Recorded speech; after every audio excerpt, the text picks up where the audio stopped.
warahmatullahi wabarakatuh. Bismillahirrahmanirrahim.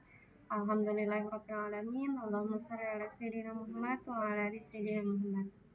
Anak-anak ustazah, hari ini kita akan mempelajari materi tentang perhitungan pajak ya.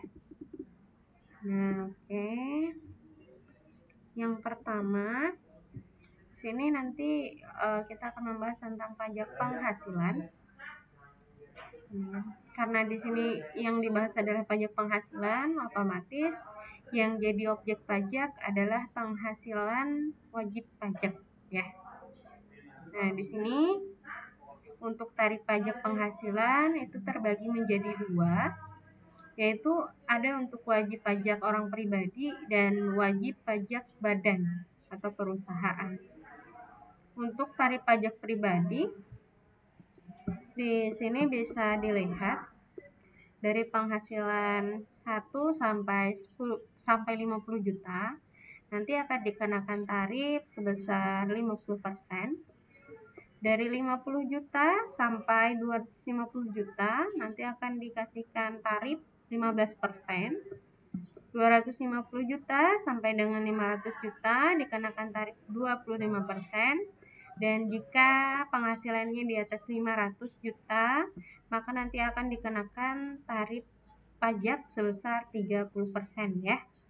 Nah, kalau untuk tarif pajak badan atau perusahaan, itu dilihat dari omset yang ia dapatkan. Nah, jika omsetnya kurang dari 4,8 miliar per tahun, maka nanti dikenakan tarif pajak 1% dikali peredaran bruto. Tapi sekarang itu untuk tarif pajak ini diturunkan menjadi 0,5. Nah, nih 1% ini sekarang dikenakannya 0,5, tidak 1% lagi, diturunkan sama pemerintah. Terus yang berikutnya, jika omsetnya dari 4,8 miliar sampai dengan 550 miliar per tahun, maka nanti dikenakan tarif pajak 0,25 dikurang 0,6 miliar dibagi peredaran bruto, dibagi omset dikali penghasilan kena pajaknya ya. Nah, terus jika nanti di atas 50 miliar per tahun, maka dikenakan tarif pajak sebesar 25% dari penghasilan kena pajaknya. Oke, kita lanjutkan ya, Nak ya. Oke, nah, ketika menghitung pajak penghasilan, itu tidak langsung dikenakan tarif pajak, tapi ya harus dikurangkan dulu dengan penghasilan kena pajak dan tidak kena pajaknya berapa gitu. Nah, jadi nanti penghasilan kena pajak untuk wajib pajak itu dihitung berdasarkan penghasilan neto dikurangi penghasilan tidak kena pajak. Jadi penghasilan total kita berapa, nanti dikurangkan dulu dengan PTKP ini ya, penghasilan tidak kena pajak. Nah, untuk seseorang yang tidak kawin terus tidak ada tanggungan, itu untuk penghasilan tidak kena pajaknya 54 juta. Untuk tidak kawin ada tanggungan 1, nanti penghasilan tidak kena pajaknya sebesar 58.500. Kalau tidak kawin ada tanggungannya 2. Untuk PTKP-nya 63 juta. Nah, terus kalau dia kawin, menikah nih, terus tidak ada tanggungan, untuk PTKP-nya penghasilan tidak kena pajaknya 58.500. Untuk kawin 1 tanggungan 63 juta, kawin 2 tanggungan 67.500. Kawin terus penghasilannya digabungkan sama istrinya, terus tidak ada tanggungan, PTKP-nya adalah 112.500 ya. Nah, untuk kawin terus penghasilannya dengan istri digabung, punya tanggungan 1, maka sebesar 117 juta untuk PTKP-nya. PTKP ini fungsinya apa Ustazah? Fungsinya sebagai pengurang penghasilan penghasilan kena pajak wajib pajak pribadi ya. Nah, jadi misalnya kita punya penghasilan 70 juta, terus kita ini belum menikah sama tidak ada tanggungan. Nah, maka uang 70 juta kita tadi itu dikurangkan dulu dengan PTKP, baru diperhitungkan berapa nanti pajak yang harus dibayarkannya ya.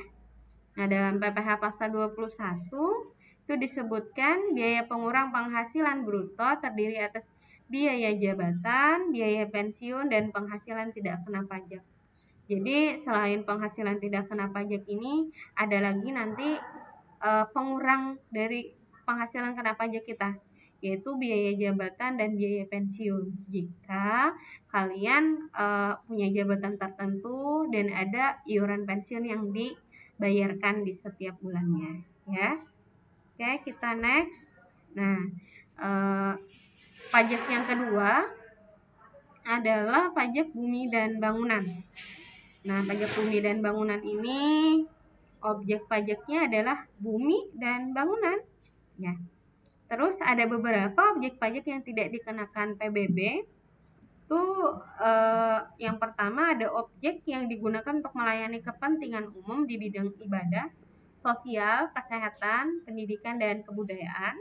Jadi misalnya kantor-kantor nih yang digunakan untuk fasilitas umum itu tidak dikenakan PBB ya. Terus digunakan untuk kuburan, peninggalan purbakala juga tidak dikenakan PBB. Merupakan hutan lindung, suaka alam, hutan wisata, dan sejenisnya juga tidak dikenakan PBB. Terus objek yang digunakan untuk perwakilan diplomatik, nah juga tidak. Terus objek yang digunakan badan dan perwakilan organisasi internasional yang ditentukan oleh Menteri Keuangan juga tidak dikenakan PBB.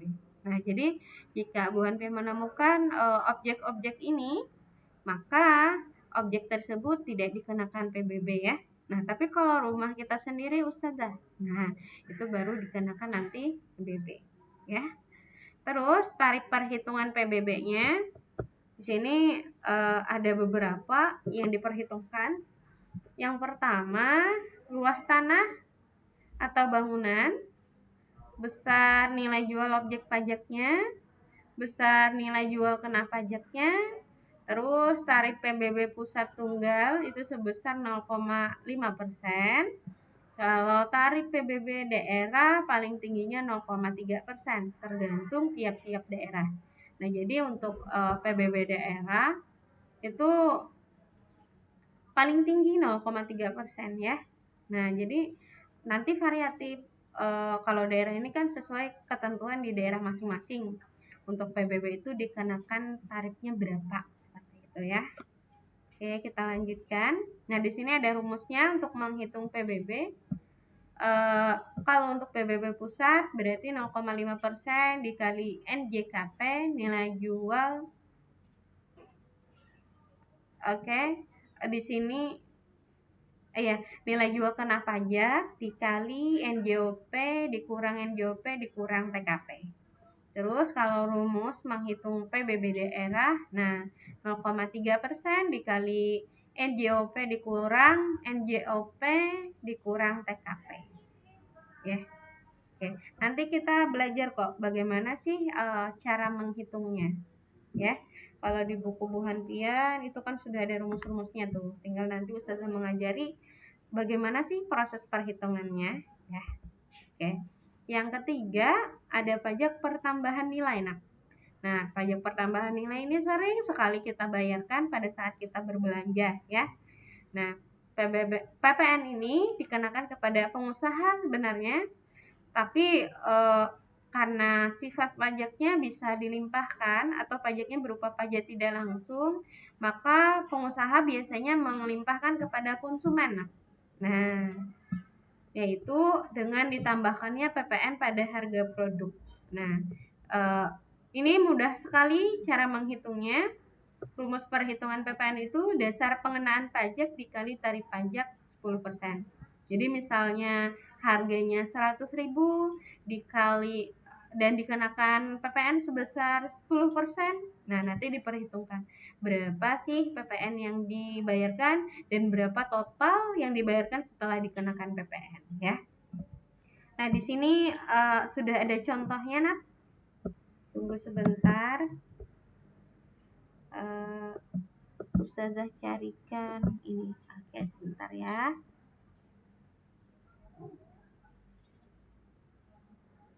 Nah, di sini Bu Danik, seorang pengusaha keramik, membeli mobil secara tunai dengan harga 550 juta. Nah, ini harganya.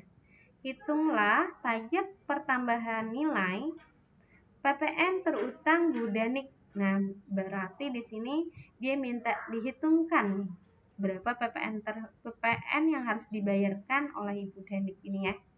Nah, di sini karena PPN-nya adalah 10% dikalikan harga dari barang tersebut 550 juta. Nah, maka PPN yang dibayarkan adalah 55 juta. Ya, itu untuk PPN-nya aja. Nah, tapi kalau misalnya keseluruhan nih, berapa yang harus dibayarkan Ibu Danik? Tinggal kalian tambahkan 550 juta ini dengan 55 juta ini ya. Nah, berarti nanti lebih dari 550 juta nih nanti yang akan dibayarkan. Karena Ibu Danik juga harus membayar PPN dari pembelian mobilnya tersebut. Sampai di sini ada yang mau ditanyakan dulu sebelum kita lanjutkan ke perhitungan pajak pertambahan nilai. Nah, pajak kenapa jadi Ustazah kita belajarnya kok belajar menghitung gitu. Nah, karena untuk pajak penghasilan, pajak bumi dan bangunan, pajak pertambahan nilai itu bisa saja kok langsung kita sebagai wajib pajaknya yang menghitung. Seperti itu, Nak ya. Oke.